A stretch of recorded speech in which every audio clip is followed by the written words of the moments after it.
Blackwater, La Casa, tomo 3, capítulo 9, El nacimiento del río. Cuando su hijo había ido a pedirle un préstamo, Mary Love no había comprendido que algunos actos son imperdonables. Oscar tenía razón a medias cuando le había dicho que quería que se arruinara solo para fastidiar a Elinor. En realidad, Mary Love también quería asegurarse de que su hijo siguiera dependiendo de ella para siempre. Si se hubiera dado cuenta de que James iba a prestarle el dinero a Oscar de todos modos, y debería haberlo hecho, Mary Love no habría dudado ni un instante en ayudar a su hijo, una decisión que de paso, y de eso también se dio cuenta más tarde, le habría permitido conservar su posición como cornucopia de los Casket. Pero cuando ella lo rechazó, Oscar acudió a James, que vendió una serie de bonos y le dio el dinero a Oscar sin una sola queja ni un reproche. La mitad de la deuda que Oscar tenía con el banco quedó saldada de inmediato, lo cual redujo de forma considerable su hipoteca mensual a cuenta del resto. De pronto, Oscar y Elinor disponían de más recursos que hasta entonces. Era cierto que a la deuda del banco, Oscar había sumado ahora la deuda con su tío, pero James se habría ido a la quiebra antes de incomodar a su sobrino exigiéndole la devolución de esa suma. Oscar tenía la sensación de haber sido más astuto que su madre, pero aquella victoria no hizo que se mostrara más indulgente con ella. No le había contado a nadie que Mary Love se había negado a ayudarlo, pero ahora apenas le dirigía la palabra. Si ella lo esperaba en el porche de su casa y le hacía señas para que bajara del coche, él se limitaba a saludarla. «Hola, mamá, lo siento, pero ahora no puedo», le decía sin inmutarse. «Tengo que ir a casa. Elinor me reclama». Si lo llamaba por teléfono, él respondía a sus preguntas con amabilidad, pero no añadía nada más, y siempre se despedía lo antes posible con alguna excusa claramente inventada. En la iglesia seguían sentándose en el mismo banco, los Casket siempre se habían sentado juntos, pero Oscar había dejado de asistir a la comida de los domingos por la tarde en la casa de Mary Love. Después del servicio, él y Elinor, y Frances, por supuesto, adquirieron el hábito de ir a cenar al Hotel Palafox de Pensacola. A Mary Love, el rechazo de Oscar le resultaba especialmente doloroso, porque no era de dominio público, lo cual le impedía presentarse a sí misma como una mártir, víctima de la crueldad de su hijo. Mary Love sabía que éste nunca había dicho ni una palabra contra ella. Le hablaba siempre con suma educación, pero la verdad era que no quería saber nada de su madre. Al final, Mary Love se dijo que tenía que hablar con Elinor. Una mañana, una hora antes de que Oscar volviera para comer, llamó a la puerta de la gran casa de al lado. «No voy a quedarme», le aseguró Mary Love a su nuera. «Ni siquiera quiero entrar, pero Elinor, ¿puedes sentarte aquí afuera en el porche conmigo un minuto?» «Por supuesto», dijo Elinor. Y las dos mujeres se sentaron frente a frente en sendas mecedoras. Al otro lado de la calle, frente a la casa de los Casket, había una gran plantación de nogales, pecanos, cercada con una valla. Entre los árboles pastaban varias novillas Holstein, pero ninguna de esas vacas tenía un aspecto tan flemántico e imperturbable como el de Mary Love Casket y su nuera, sentadas en el porche y preparadas para la batalla. «Elinor, tienes que hablar con Oscar», dijo Mary Love. «¿Sobre qué?» «Sobre cómo me trata». Elinor le dirigió una mirada inexpresiva a su suegra. «No entiendo», dijo. «Sabes perfectamente de qué hablo», replicó Mary Love, molesta porque su sinceridad no se viera comprendida. «No va a visitarla tan a menudo como antes», admitió Elinor. «En eso sí me he fijado. ¿Pero te ha contado por qué no?» «No», respondió Elinor. «No me ha dicho ni una sola palabra». «Bueno, ¿y tú no se lo has preguntado?» «Sea lo que sea, ese asunto entre usted y Oscar no me parece que sea de mi incumbencia». «Elinor, he venido a pedirte que me ayudes a arreglar las cosas. Me duele cómo me trata mi hijo, me avergüenza por él, y creo que deberías hablar con él al respecto». «¿Qué quiere que le diga?» «Dile que la gente se ha dado cuenta de cómo me trata y que ha empezado a criticarlo por ello. Dile que Si no me tiene cuidado, el pueblo se le va a volver en contra por comportarse como lo hace conmigo, y que debería esforzarse porque las cosas vuelvan a ser como antes.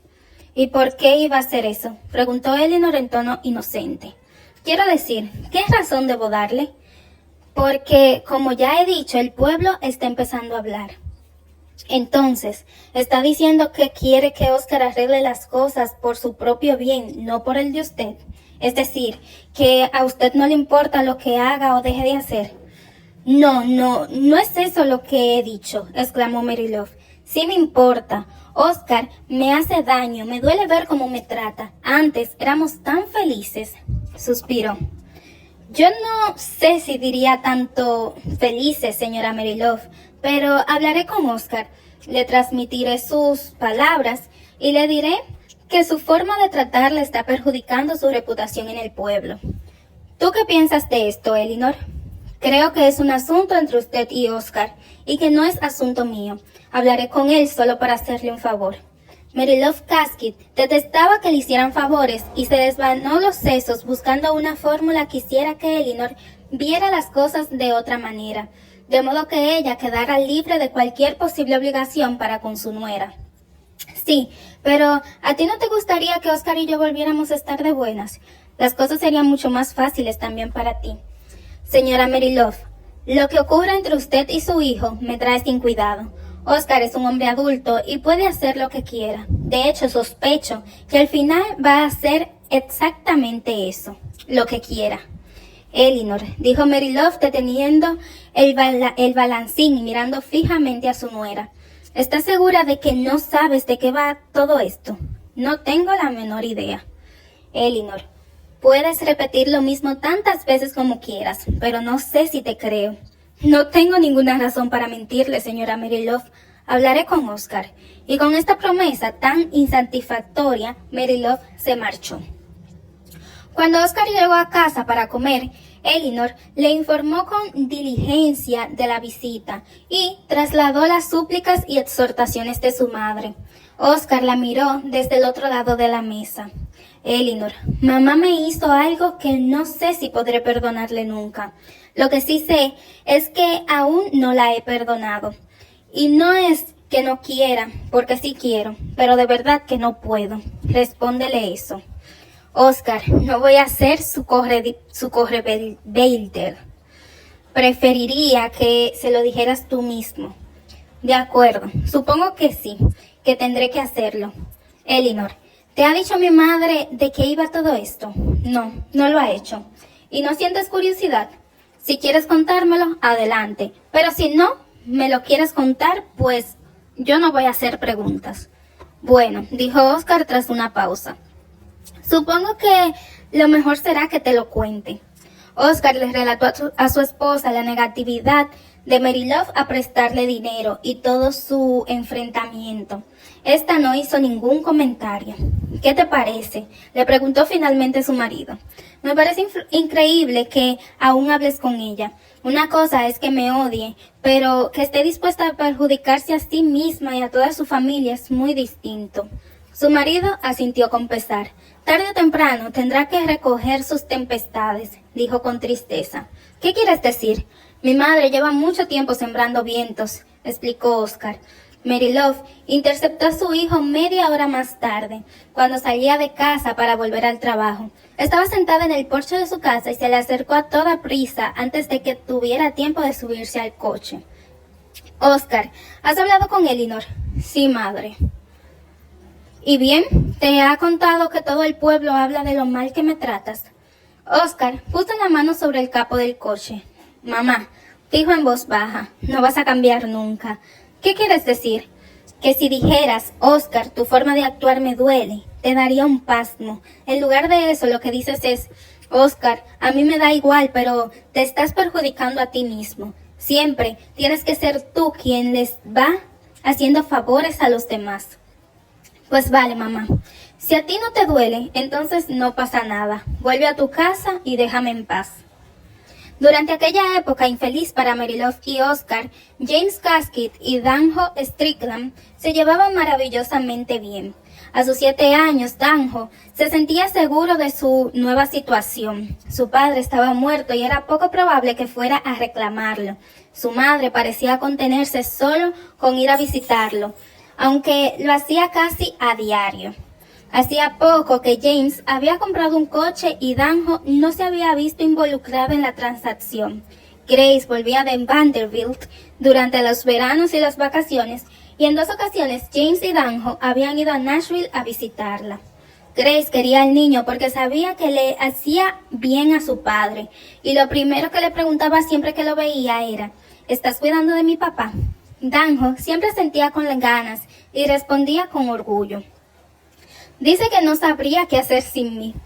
No creo que pudiera hacer nada de nada, exclamaba entonces Grace, que abrazaba a su padre hasta casi dejarlo sin aliento. Todo parecía haber salido bien. Grace se había separado de su padre, pero este no se cansaba de repetir: cuando Grace se marchó me sentía tan solo que fui a Ben Franklin y me compré un niño. Me costó $1.159, pero vale cada centavo que pagué. Grace era feliz en la universidad. James lo veía claramente cada vez que él y Danjo iban a Nashville a visitarla. Su habitación estaba repleta de los muebles que James le había comprado. Habían banderolas en las paredes, unas sombrillas orientales abiertas y suspendidas en el techo, con bombillas ocultas en el interior, varias capas de alfombra cubriendo el suelo, y 2 palmeras y un fonógrafo en un rincón. En cada una de esas ocasiones, James constataba también lo popular que se había vuelto Grace. Cada vez que entraba en el dormitorio de su hija, veía a un grupo de muchachas pasando el rato que se levantaban de un salto y le daban la mano, abrazaban a Danjo y exclamaban: ¿qué le ha traído a Grace esta vez, señor Kasky? Además de un fajo de billetes de $5 en un sobre sin marcar, solía llevarle también un paquete enorme, envuelto con papel de estraza y atado en un cordel, que dejaba abajo en el vestíbulo. Grace lo desenvolvía y a continuación pasaba una agradable media hora tratando de encontrar un lugar donde poner lo que su padre le había regalado. Los viernes por la noche, ésta la sacaba invariablemente a cenar a solas, pero los sábados invitaba a casi toda la residencia a un restaurante. Nadie tenía la suerte de tener un padre más adorable que Grace Kasky, y no había una hija más amada por su padre que Grace Kasky. ¿Has conocido ya al hombre de tus sueños?, le preguntaba James en cuanto se quedaban a solas. Resopaba siempre Grace. ¿Para qué iba a querer eso? Para poder sentar la cabeza y casarte, por ejemplo, contestaba James sin mucha convicción. No quiero casarme, papá. Me lo estoy pasando genial. No creo haber conocido a un solo hombre en este campus. Bueno, cariño, se ríe James. Si no saben ni cómo te llamas, ¿cómo van a proponerte matrimonio? Es que no quiero que lo hagan. Como alguno lo intente, le pienso pegar un mamporro en la cabeza. No era una amenaza menor. En la universidad, Grace Kasky había descubierto los placeres de la calistenia y tenía un armario lleno de trajes blancos de tenis, prendas blancas de navegación, pantalones blancos de gimnasio y jerseys blancos de fútbol americano. De hecho, sus numerosos y elegantes conjuntos deportivos habían empezado a desplazar a su vestuario habitual. Su pasatiempo favorito era el remo y en su penúltimo año de carrera, sus compañeras la eligieron por unanimidad como capitana del equipo. También practicaba el atletismo y jugaba al baloncesto, deporte que le permitía sacarle todo el partido a la altura de los Kasky. En aquel entorno tan competitivo, Grace desarrolló una corpulencia y un vigor que sorprendieron a la gente de Perdido, que la recordaban como una niña liviana, algo tímida y quejumbrosa. De pronto Grace era lo bastante fuerte como para levantar a su padre del suelo, algo que hacía siempre que se veían. Los veranos de la época universitaria de Grace fueron especialmente felices para James Kasky, pues Grace regresaba a principios de junio y no volvía a marcharse hasta principios de septiembre. James siempre le decía que se fuera por ahí y se divirtiera sin pensar en él, pero Grace respondía: papá, te echo tanto de menos cuando estoy en la universidad que a veces pienso que debería meterte en el baúl y llevarte conmigo. No esperarás que durante los veranos haga otra cosa que no sea sentarme en tu porche y mecerme, ¿verdad? Y no te sentirás sola, decía él. Pero no, Grace nunca se sentía sola durante esos veranos, ya que mandaba invitaciones a todas sus amigas para que fueran a visitarla al pueblo más recóndito del mundo, perdido en Alabama. Estaba claro que la propia Grace era atracción suficiente, pues sus amigas iban y se quedaban allí durante días o incluso semanas. Entonces, la casa de James se llenaba de chicas, de ropa, voces y risas femeninas. Y si en casa de James no quedaba sitio, las chicas se instalaban en la casa de Eleanor o incluso en la casa de Quigley. No así en casa de Mary Love, que estaba en contra de que los miembros de la familia Casket cultivaran ninguna amistad. Las chicas remaban en el perdido, recibían clases de cocina de Roxy, iban en grupos al Ritz, jugaban al pilla-pilla entre los robles acuáticos y visitaban una y otra vez el lago Pinchona, donde se bañaban, daban de comer al caimán e importunaban al mono. Organizaban excursiones a Mobile o a las playas de Pensacola o a Breton para recoger uvas muscadinias. Viajaban a Fort Mims para jugar al escondite entre las ruinas de la primera capital de Alabama. Salían de picnic a los verdes campos a lo largo del río de Alabama y se atrevían a navegar por el turbulento río Styx. A menudo cogían a Danjo y entre los gritos del chiquillo lo metían en la parte trasera del Pontiac de Grace. Danjo decía: te vamos a secuestrar y no volverás a ver al señor Casket. Las chicas de Grace, como rápidamente se las conoció en el pueblo, eran un grupo de armas a tomar. Y eran, a todas luces, demasiado para los pocos hombres universitarios que generaba Perdido. Los jóvenes de Perdido tenían ocasión de gozar de la compañía de las chicas solo muy de vez en cuando, en la pista de baile del lago. Pero por lo demás, estas lo ignoraban con un desdén nada disimulado. Las chicas agasajaban a James Casket y Danjo Strickland con sus atenciones, de modo que el muchacho y su tío, acostumbrados a la tranquilidad invernal de Perdido y a tenerse el uno al otro por única compañía, pasaban los veranos en un estado de desconcierto perenne ante la energía, la jovialidad y el alboroto que les rodeaba. En la primavera de 1933, Grace Casket se graduó de Vanderbilt con un título de historia y 5 distinciones obtenidas con 5 equipos de atletismo femenino distintos. Su padre nunca le había preguntado qué pensaba hacer después de la graduación, pero una vez le dijo: Grace, si alguna vez te decides por algo, hazme saber, ¿de acuerdo? Grace y una de sus mejores amigas solicitaron plaza en un colegio femenino de Spartanburg, en Carolina del Sur, y para su regocijo le ofrecieron trabajo a las dos. Su amiga enseñaría literatura inglesa y Grace estaría al cargo del gimnasio. Ese verano las chicas de Grace acudieron una vez más a Perdido, pero su estancia se tiñó de melancolía. Algunas estaban ya comprometidas y todas ellas comprendían que esos meses felices de risa y buena compañía no volverían a repetirse. Aquel verano las chicas de Grace presentaron especial atención a Frances, que después de su ataque de artritis 2 años antes parecía más frágil que nunca. La actividad y las atenciones parecían levantar el ánimo de la niña, que tenía ya 11 años. Miriam intentaba mostrarse desdeñosa ante la intimidad que aquellas chicas mayores mostraban alrededor de Frances, pero en realidad le fastidiaba mucho que casi nunca le invitaran a acompañarla a alguna de sus excursiones constantes. Las épocas melancólicas terminan más deprisa que las felices, y las chicas de Grace se dispersaron para no volver a juntarse nunca más. Grace pasó una semana más a solas con su familia, y entonces James la acompañó a Spartanburg y la ayudó a instalarse. El 2 de septiembre de 1933, en Perdido, seguía haciendo un calor espantoso, pero James Gaskell ya temía la llegada del otoño, cuando su hija se marcharía para siempre. Papá, dijo Grace, ¿por qué no salimos los dos en la barca esta tarde? Deja que te lleve a dar un paseo por el Perdido. ¿Y quién cuidará de Danjo? Roxy está aquí, de Frances, pero... Roxy está aquí. No quiero decir que quién cuidará de Danjo cuando tú y yo, en esa barquita verde, nos hundamos en la confluencia.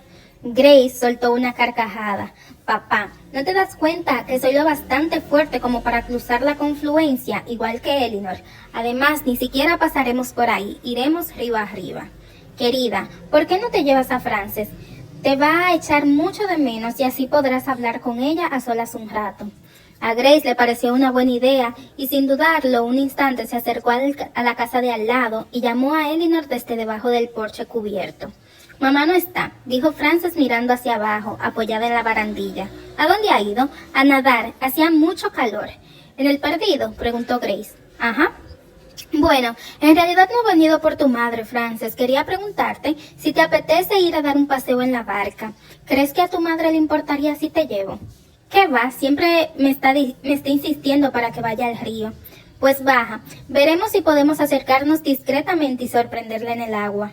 La barca de Grace estaba atada a un árbol, cerca del lugar donde el dique terminaba, en una pendiente pronunciada unos 100 metros río arriba.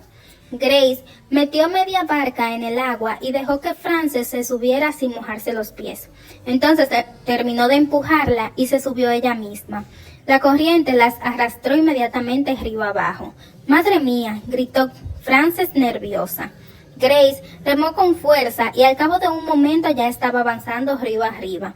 El Perdido recibía agua de cientos de pequeños afluentes, la mayoría tan insustanciales y efímeros que apenas tenían el ímpetu necesario para dejar un surco sobre el suelo del bosque. La parte superior del río estaba deshabitada y aquellos ramales corrían sobre el lecho de agujas de pino y hojas de roble en descomposición y se vertían en el Perdido con leves gorjeos furtivos. Aquellos sonidos eran lo único que se oía mientras Grace y Frances remontaban el río, como las voces acuáticas de pequeñas criaturas con branquias apostadas como guardianes a lo largo de las orillas, cada vez más estrecho, advirtiendo el avance del río arriba de la joven y la niña en su bote. No veo a mamá, dijo Frances, a lo mejor se ha ido en otra dirección. A medida que iban avanzando y dejaban atrás los puntos de referencia con los que Grace y Frances estaban familiarizadas, el Perdido se iba volviendo cada vez menos profundo y más tranquilo. Los arroyos, como centinelas, cuyo comandante hubiera recibido ya la noticia de la llegada de unos extraños, guardaban silencio. En una ocasión, Grace levantó el remo y lo dejó caer con fuerza sobre un crótalo que se deslizaba hacia ellas.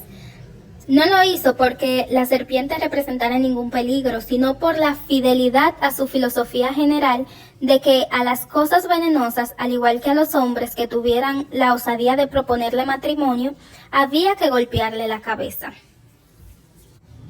Nunca había llegado tan arriba, comentó Frances con asombro, ante la naturaleza silvestre del paraje por el que navegaban. Parecía estar muy lejos del pueblo. Mira, dijo Grace señalando un poco más adelante, en las ramas de estos robles hay orquídeas silvestres. ¿Qué silencio hay aquí? ¿Alguna vez has llegado hasta el nacimiento del río? No, nunca. Y tampoco he oído hablar de nadie que haya ido tan lejos. Imagino que alguien lo habrá hecho, pero nunca he oído hablar de ello. Frances, ¿lo intentamos? ¿Y si son 30 kilómetros o algo así? No, no es tanto. Si estuviera tan lejos, la autopista 31 cruzaría el río, y sé que no lo hace. O sea que las fuentes no pueden estar a más de 8 o tal vez 10 kilómetros. Pero, ¿y si el río empieza a serpentear? No me importa remar. Lo único es que seguramente en algún momento tendremos que bajarnos y remontar el río a pie. No me importa, dijo Frances. Así pues, Grace siguió remando el río y se fue estrechando hasta convertirse primero en poco más que un arroyo y luego tan solo un ramal. Sin embargo, no perdía su color rojo fangoso y a pesar de que el remo de Grace levantaba a menudo guijarros y barro del lecho, nunca alcanzaron a ver el fondo. Los árboles que bordeaban el pequeño arroyo e impedían el paso de los rayos del sol eran casi todos de madera dura. No había casi ningún pino. El bosque era denso y el suelo esponjoso. Estaba cubierto de árboles caídos y hojas podridas. ¿Sabes qué, Frances? No creo que nadie haya talado nunca estas tierras. ¿En serio? ¿De quiénes son? He estado pensando en ello y ¿sabes qué creo? ¿Qué? Creo que esto formaba parte de las propiedades de Tom Denbourder y que por lo tanto le vendió estos terrenos a tu padre. Estoy casi segura. Mientras hacía esta observación, Grace guió la barca por un pronunciado meandro que rodeaba un enorme roble caído que había desviado el curso del arroyo. Delante de ellas apareció una pequeña charca de agua rojiza. La superficie era trémula y estaba cubierta de pequeñas ondas. La charca estaba rodeada de robles acuáticos grises, macizos y altos, mucho más altos que los que Elinor había plantado hacía años en los arenosos patios traseros de los Caskett. Los esbeltos troncos se balanceaban solamente con la brisa y las hojas coriáceas temblaban en las capas de 30 metros de altura. En el suelo se amontonaban las ramas caídas y medio descompuestas, sin más vegetación que el hongo verde y escamoso que parecía parásito propio de aquella especie. Pues hemos llegado, murmuró Grace. Aquí es donde nace el perdido. El lugar transmitía un aire imponente. Los altísimos árboles como centinelas resultaban casi ominosos. Y aquel pequeño lago rojizo que era la fuente de Perdido tenía un aspecto amenazante, con su nerviosa y ondulante actividad. Incluso los pájaros parecían haber abandonado el lugar. Con el sol oculto al otro lado del roble acuático, Grace colocó el remo en el punto donde se unían dos ramas de árboles caídos y mantuvo la barca inmóvil. A Frances le pareció que temía avanzar hacia el estanque donde nacía el río. Grace, dijo Frances al rato, ¿no crees que deberíamos volver? Mamá no querría que estuviéramos en el río después de oscurecer. No tardaremos nada en volver a casa, no tendremos que remar más que para evitar los bancos de arena. Todo esto da un poco de miedo, añadió en voz baja. Yo creo que Perdido era un lugar remoto, pero Perdido no es nada comparado con esto. Grace y Frances siguieron observando en silencio. El lugar se asemejaba en nada al paisaje al que estaban acostumbradas. Parecía absurdo hablar de que Oscar fuera el dueño de un lugar como este, o pensar que aquel claro, aquella charca y aquel rodal de roble acuático pudieran figurar siquiera en un mapa. El nacimiento del Perdido parecía ajeno a ese tipo de cosas, como si formara parte de algo que trascendía los arrendamientos madereros, las ventas de terreno y los estudios geológicos. Parecía imposible que cerca de allí pudiera haber una carretera estatal o un puente del condado, o la cabaña de un granjero, o el alambique de un cherokee. Y sin embargo, tanto Grace como Frances sabían que era posible encontrar todo eso a no más de 3 o 4 kilómetros de distancia. Toda la civilización parecía estar separada de aquel extraño lugar tanto en el tiempo como en el espacio. De repente a Grace le dio un escalofrío. La atmósfera había cambiado de forma súbita. Empujó el árbol con el remo y la barca volvió al centro del arroyo. Al mismo tiempo pareció que las ondas que agitaban la superficie del agua crecían, como si de repente se hubiera liberado una mayor cantidad de agua o tal vez un agua diferente. Cuando Grace miró a Frances, vio que el terror se había apoderado de su rostro. Frances temblaba febrilmente y se había agarrado con fuerza a los lados de la barca. «Deprisa», susurró. «Por favor, Grace, date prisa». Grace remó con un brío y al momento dejaron atrás el pronunciado meandro que rodeaba el árbol caído. Frances se sintió un poco más tranquila y no pudo resistir a echar un vistazo a la charca roja y fangosa que era la fuente del perdido. Esta quedó pronto fuera de su vista, oculta tras otro recodo del río. Pero entonces Frances Gaskell vio un rostro que rompía lentamente la superficie del agua, un rostro ancho y de color verde pálido, con ojos saltones y sin nariz. A pesar del horror, había algo en aquel rostro que le resultaba familiar. «Mamá», susurró Frances, pero Grace no la oyó.